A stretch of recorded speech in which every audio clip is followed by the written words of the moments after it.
Today, I'm going to take you back to the start of my career, about 10 years ago.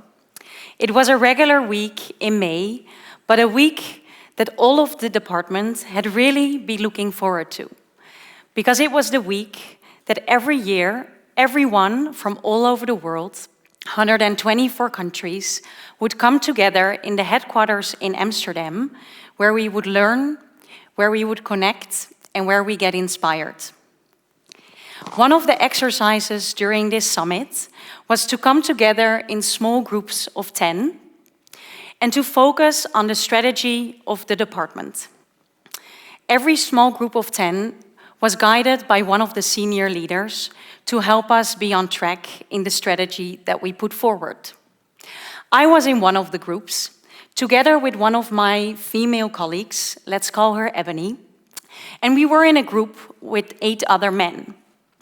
The discussion started, and Ebony, at a certain point, brought a very valid point to the table. But her idea was ignored and dismissed.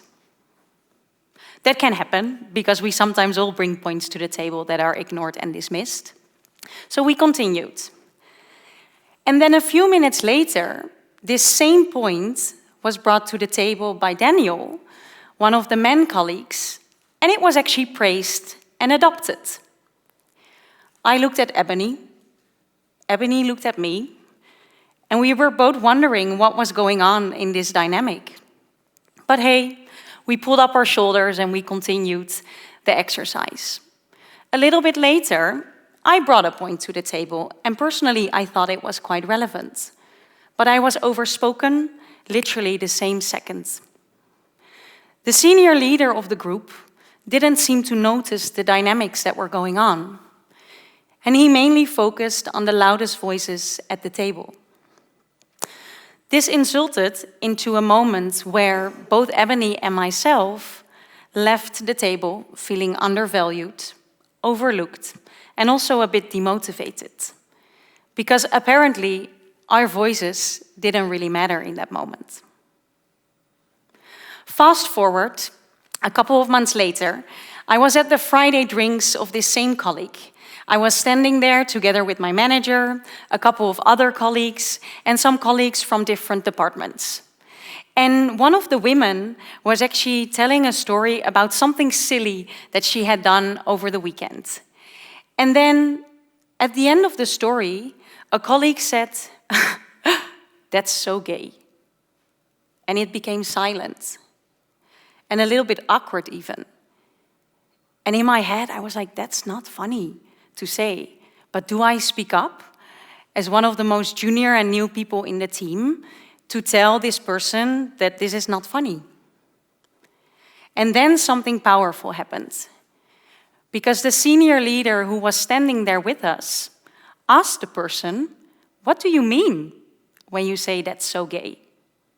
If you actually connect something as being so gay to something as being silly, do you know that you're actually harming the community of LGBTQ+ people? And bam, it was in that moment where the leader leveraged their influence to actually set the bar of what is accepted in the workplace and what is not. So what is the difference between those two leaders? The difference between those two leaders is that one of those leaders is an inclusive leader, like you see here on the screen. An inclusive leader that actually stood up for historically underrepresented groups and stood side by side with them. The other leader did not.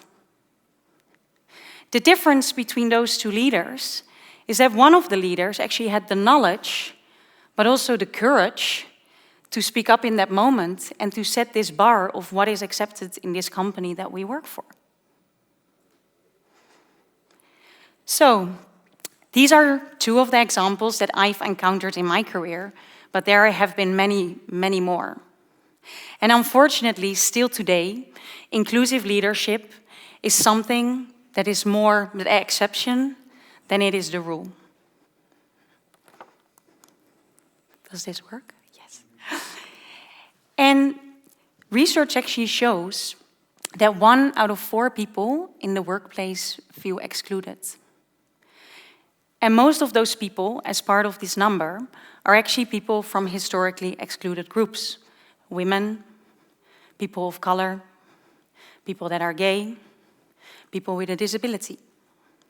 1 out of 4, that can be you, can be the person sitting next to you today, or it can be someone else in this room.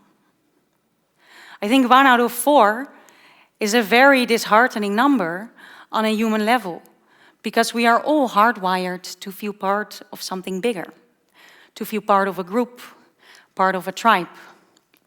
But it's not just disheartening on a human level. It's also very problematic on a company level. Because did you know that people that feel excluded at work have higher risks of getting into sick leave, have higher risks of being low performers, and have higher risks of leaving the company? So that's also very costly for companies if they have a lot of people that feel excluded. So what do you think is the biggest factor that actually defines if someone feels included, yes or no, at work? It's actually the leader. 45% of how inclusive someone feels at work is defined by the inclusive leadership behavior of the leader.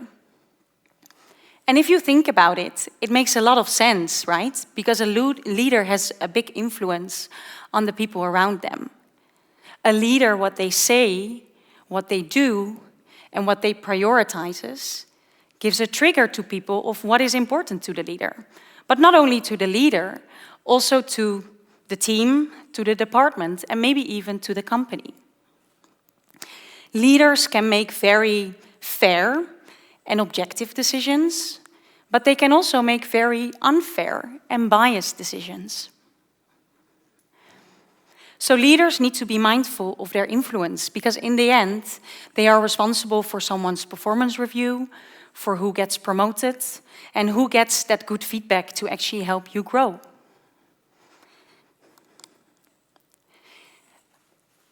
But unfortunately, 98% of leaders say that they don't feel equipped to be a good leader.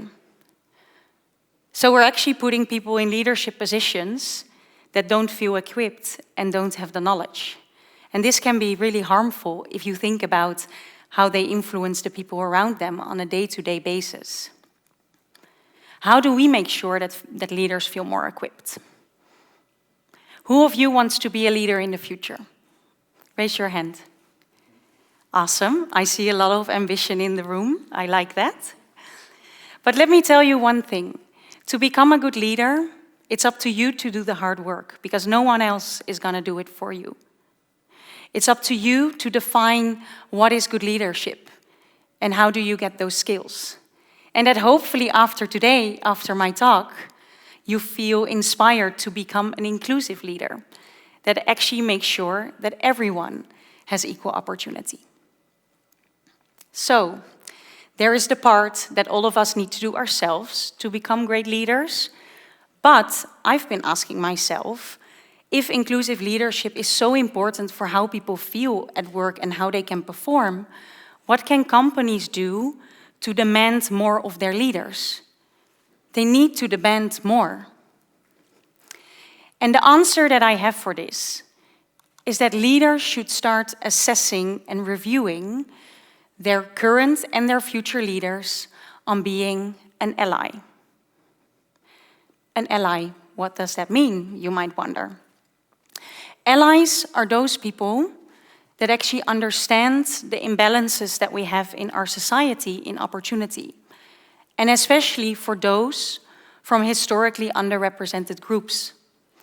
And allies put in the active work day in, day out to make those imbalances smaller and smaller.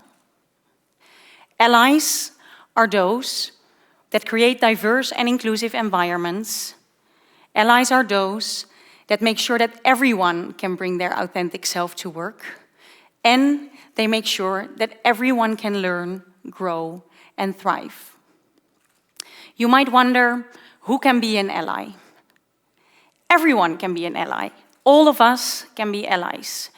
And research actually shows that the more people from the majority group become allies, the higher the success rates of the diversity and inclusion work. Success rates are lifted from 30% to 95% if allies get involved. So, what are the 3 things that I always tell people to become a good ally and to start practicing this skill? I always call them the 3 C's. The first one is be courageous. Be curious. So talk less and listen more.